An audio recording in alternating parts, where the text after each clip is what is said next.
इन्होंने गलत कर रखा आज तक के अनुवादकर्ताओं ने। इन्होंने क्या कर दिया, श्री कृष्ण जी कह रहा है कि श्री कृष्ण ने मान रही थी तो कि तू सब धर्मों की सब पूजाओं को छोड़कर एक मेरी शरण में आ जा, फिर मैं तुझे सब पापों से मुक्त कर दूंगा।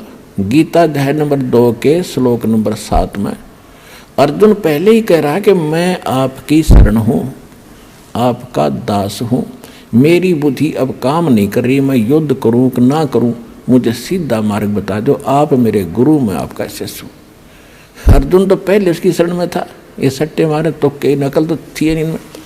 गीता अध्याय नंबर 18 के श्लोक नंबर 66 का जो अर्थ है, गीता ज्ञान दाता कहता है अपने आत्माओं, दास का उद्देश्य ये केवल राम कथा सुनाना नहीं है, आपको विद्वान बनाना है ताकि आप मार ना खा जाओ, भविष्य में फिर काम ना बिगड़ जाए। और बहुत आसान तरीके से आपको समझाया जा सकता है, 1 बार 2 बार 100 बार बताऊंगा, अपने आप हृदय में समा जाएगी आपके।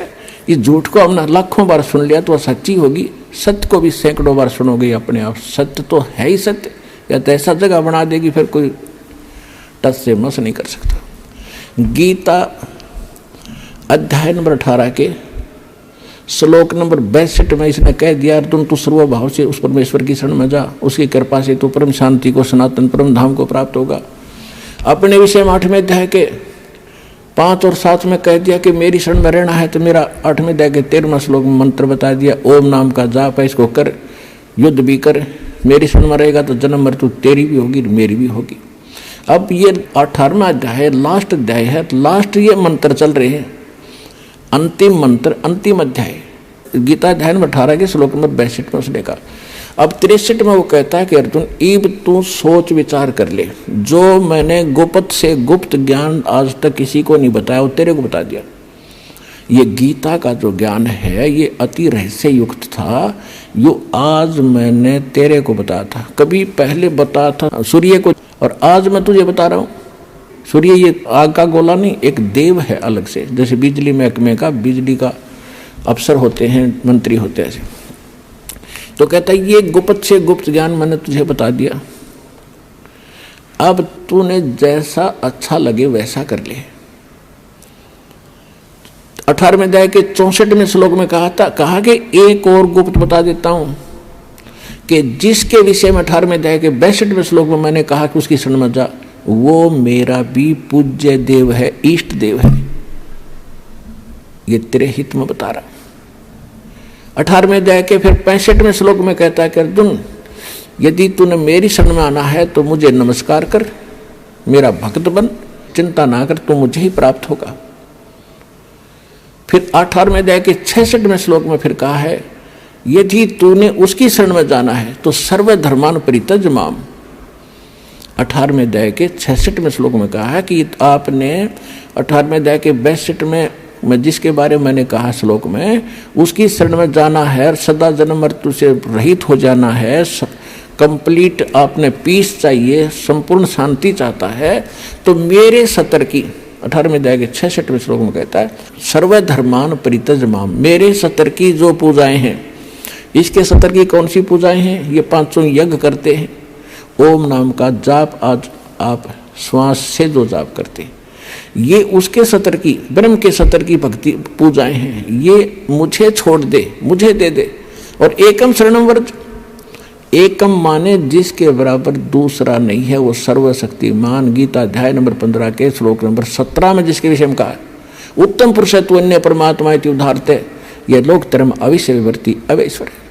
अब यहाँ पुण्यात्माओं एक 15वें अध्याय के 18वें श्लोक में ये विचलित कर देते हैं कुछ भ्रमित नकली संत गुरु। वो कहते हैं कि गीता अध्याय नंबर 15 के श्लोक नंबर 18 के बारे में रामपाल नहीं बोलता, अब उसके बारे में बोलने का विषय जब आए तभी बोला जाता है। उसमें क्या बताया है, गीता अध्याय नंबर 15 के श्लोक नंबर 16 में इन्हें स्पष्ट कर दिया है कि सरपुरुष और अक्षर पुरुष ये दो पुरुष हैं, और ये इन दोनों के अंतर्गत जितने प्राणी हैं वो नाशवान है, और ये स्वयं भी नाशवान है। आत्मा किसी की मरती नहीं। उसने स्पष्ट कर दिया 15वें अध्याय के 70वें श्लोक में कि वो पुरुषोत्तम तो कोई और है, उत्तम पुरुष कहो चाहे पुरुषोत्तम कहो। अब 15वें अध्याय के 18वें श्लोक में ये कहा है कि लोक वेद के आधार से, लोक वेद माने दंत कथा सुनी सुनाई, जैसे लोक वेद हम सुना करते, रामकृष्ण ब्रह्मा विष्णु महेश के कोई माता पिता नहीं, अजरो अमर है, सर्वेश्वर हैं, सारे ब्रह्मांडों के रचने वाले हैं, फलानी पूजा कर लो, श्राद्ध निकाल लो, भूत पूजा कर लो। तो ये था लोक वेद दंत कथा जो शास्त्र प्रमाणित नहीं था। तो इसी ऐसे ज्ञान को लोक वेद कहते हैं। कबीर साहब हमें उदाहरण देते हैं कि पीछे लग गया जाऊं था मैं लोक वेद के साथ, रास्ते में सतगुरु मिल गए, दीपक दे दिया हाथ। तो लोक वेद माने दंत कथा के आधार से जो साधना करते हुए हम भटक रहे थे, उसमें कोई सतगुरु मिल गया, उसने सत साधना रूपी और सही नाम ज्ञान रूपी एक दीपक दे दिया, टॉर्च दे दी। उसकी रोशनी में हम गड्ढों में, झाड़ जंखाड़ों में नहीं गिरेंगे, सीधा रास्ता पकड़ कर निकल जाएंगे। तो जैसे दास पहले श्री कृष्ण का पुजारी था, श्याम जी का पुजारी था, हनुमान जी का पुजारी था, तो वो था लोक वेद के आधार से। फिर सतगुरु ने दीपक दिया, पूज्य गुरुदेव मिले राम देवानंद जी, तो उसके आधार से दास सीधा चला। तो यहाँ परमात्मा हमें बता रहे हैं कि पीछे लग गया जाऊं था मैं लोक वेद के साथ, और इस भक्ति रूपी सफर में सतगुरु मिल गए, दीपक दे दिया हाथ। तो यहाँ गीता अध्याय नंबर 15 के श्लोक नंबर 18 में गीता ज्ञानदाता कहता है कि मैं लोक वेद के आधार से पुरुषोत्तम प्रसिद्ध हूँ, क्योंकि जितने मेरे अंतर्गत प्राणी आवे हैं, इंक्लूडिंग ब्रह्मा विष्णु महेश, इनसे मैं उत्तम हूँ, इनसे ताकतवर हूँ, इसलिए मैं पुरुषोत्तम नाम से प्रसिद्ध हो गया लोक वेद के आधार से, दंत कथा से। लेकिन उत्तम पुरुषत्व अन्य परमात्मा इति उदाहरत है, यह लोकतरम अविषय विवर्ती अवैश्वर है। गीता अध्याय नंबर 15 के श्लोक नंबर 17 में स्पष्ट कर रखा हो, तो वो कोई और है। और गीता ज्ञानदाता खुद कहता है उसकी शरण में जाओ, उसकी कृपा से तो परम शांति को, सनातन परम धाम को प्राप्त हो।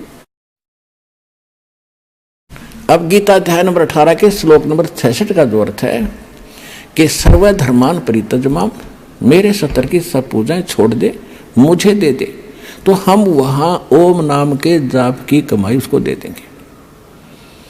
त्रिकुटी पर इसके लेखाकार धर्मराज के दरबार में जमा करा देंगे, ये वहां से आपको बरी कर देगा। अब आगे लेके चलेंगे परमात्मा आपको। अब 10वां द्वार तो इस एक पिंड और ब्रह्मांड के अंदर रह जाता है, शरीर उसी का एक प्रारूप है। इससे आगे निकलेगा फिर सूक्ष्म रूप से, फिर जाएगा 11वें द्वार पे। 10वां द्वार जाके ब्रह्मरंध्र खुल जाने के बाद 10वां द्वार फिर एक हो जाता। जैसे एक तो द्वार का इधर का हिस्सा, एक सामने का, तो इसलिए इसको बहुर गुफा भी बताते हैं, हर एक उसमें बहुर गुफा होती है। तो इसका लास्ट आखिरी एंड जो 10वें द्वार का जाके समाप्त होगा 11वें द्वार, आगे जाके 11वां द्वार पाओगा, जहां इस अक्षर पुरुष के लोक में प्रवेश करेंगे। वो 11वां द्वार है।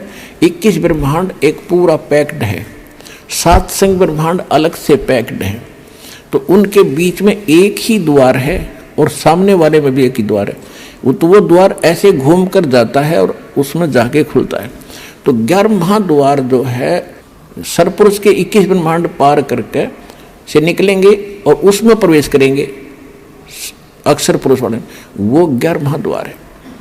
फिर अक्षर पुरुष के लोकों को पार करते हुए 7 संग ब्रह्मांडों को हम पार करके आगे जाएंगे। वहाँ जो तत्व मंत्र है सांकेतिक सतनाम के अंदर 2 अक्षर में जो एक मंत्र है ओम से दूसरा, इसकी कमाई हम वहां देंगे और उसके 7 संग ब्रह्मांडों को पार करने का वो टैक्स है, उसका किराया है।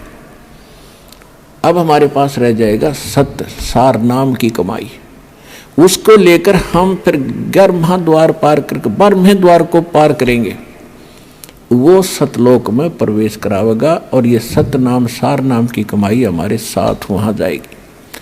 ऐसे हम मोक्ष प्राप्ति करेंगे और नीचे से लेकर ऊपर तक आपको गुरु की आवश्यकता पड़ेगी। तो यहाँ कहते हैं गुरु बिन माला फेरते, गुरु बिन देते दान, गुरु बिन दोनों निष्फल हैं, चाहे पूछो वेद पुराण। कबीर हरि जय रूठ जा, गुरु की शरण में जावे। कहे कबीर गुरु रूठ गे, तो हर ना करे सहाय। अब रामानंद जी का प्रकरण अभी बहुत शेष रह गया है, फिर आगे बताएंगे, क्योंकि इन महापुरुषों को आधार बनाकर आपको यथार्थ ज्ञान से परिचित कराया जाता है।